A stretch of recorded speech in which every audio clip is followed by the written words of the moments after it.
Okay, general, dini timbya may kisa ro cream lo kore imagine lo ke ni ba ba kya cream ne lotion ne kwa cha chin ha so lo shin yin a phit je be kwa ba le akha pu jin ma a dong khai lu kha si si le shi ni de cream ye a yin lo je ni de lotion ye a da be kwa ba le cream ma so lo shin yin je ba wen mu ne ba bi ro lotion ma je ba wen mu mya ba le a ro di niလောက်တဲ့အရေးကြီးတဲ့ကိစ္စကတော့ခရင်ယာဆိုရင်အလှကုန်တွေရဲ့အခြေခံဖြစ်ပြီးတော့စေဝါတွေရဲ့အခြေခံလည်းဖြစ်ပါတယ်အဲ့တော့ခရင်တစ်ခုကိုလောက်တော့မယ်ဆိုရင်ခရင်ထဲမှာပါမှာအစီကန္ဓပြီးလို့ရှိရင်အရေကန္ဓဖြစ်ပါမယ်အဲ့တော့ရေထဲမှာကျွန်တော်တို့ကစံတန်ကထည့်ပါမယ်ပြီးတော့ ETD ထည့်ပါမယ်အဲ့ဒါပြီးတော့အပူချိန်60အထိမြင့်အောင်ကျွန်တော်တို့ဝေပေးထားပါမယ်အဲ့လိုပဲကျွန်တော်တို့ကအစီကဏ္ဍမှာလည်းအစီထဲမှာဒီနေ့သုံးပါဆို liquid paraffin လို့ခေါ်တဲ့ mineral oil ကိုသုံးပါမယ် mineral oil နဲ့မှာကျွန်တော်တို့အစီမှာပြောဝင်တဲ့အဓိက emulsifier တွေကိုသုံးပါမယ်ဒီနေ့သုံးမဲ့ emulsifier တွေကိုဒီနောက်မှာပေါ်ပြထားပါတယ်ပေါင်းစီးတွေအားလုံးလည်းပေါ်ပြထားပါတယ်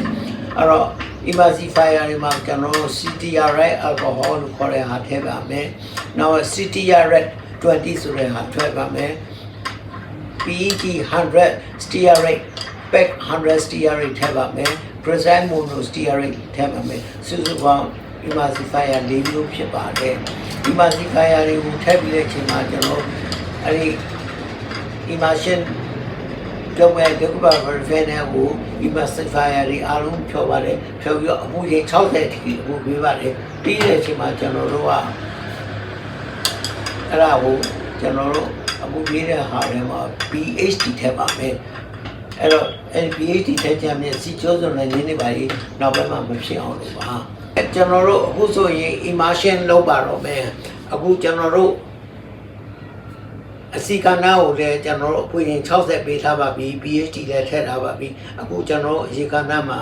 ကျွန်တော်တို့စပြီးတော့ဖြောပါမယ်ကျွန်တော်တို့စံတန်ကန်းနဲ့ Bristol နဲ့ဟိုကျွန်တော်တို့ရင်သွေးထည့်ပါတယ်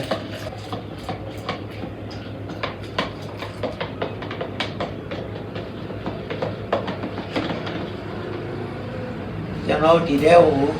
ED တွေထည့်ပါမယ်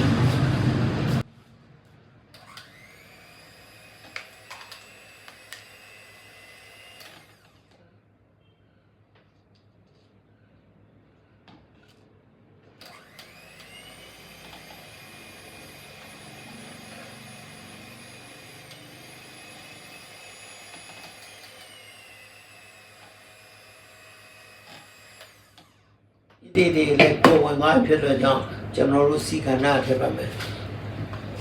အခုကျွန်တော်တို့ကျန်တဲ့ကပြောရင်လည်းဟိုကျွန်တော်တို့ဟိုထည့်ပါပြီစီကဏ္ဍထည့်ပါလိမ့်ခင်ဗျာ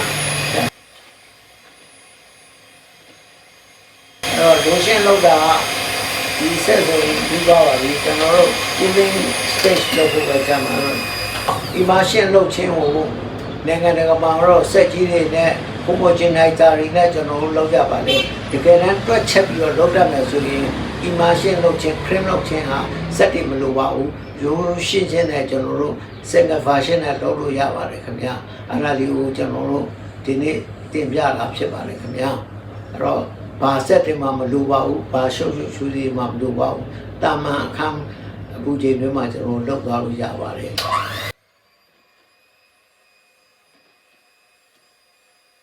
ဟုတ်ကဲ့ကျွန်တော်တို့အခု train ချောင်းပြီးသွားပါပြီ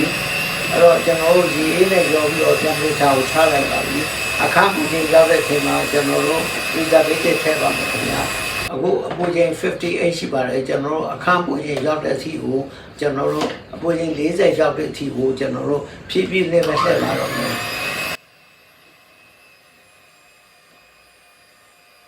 ဟုတ်ကဲ့ကျွန်တော်တို့အခုဆိုရင်အပူချိန်က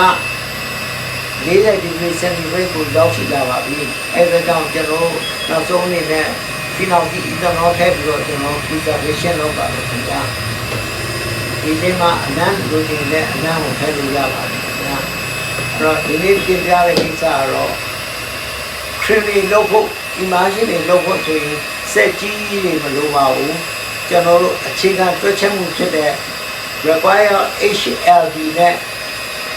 emulsifier ပေးတဲ့ HLB နဲ့ဟိုကျွန်တော်တို့ချိန်ပြီးတော့ formulation လုပ်နိုင်လို့ဆိုရင်အင်မတန်လွယ်ကူတဲ့နည်းနဲ့ emulsion များ lotion များ cream များကိုလုပ်နိုင်တယ်ဆိုတဲ့အကြောင်းတင်ပြပြပါတယ်ခင်ဗျာ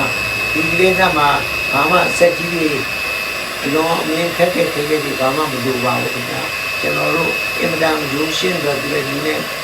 လုပ်ဆောင်ရတာဖြစ်ပါတယ်ခင်ဗျာအခုလိုအစအဆုံးကြည့်ရှုပေးတဲ့အတွက်ကြောင့်အားလုံးကိုကျေးဇူးတင်ရှိပါတယ်ခင်ဗျာ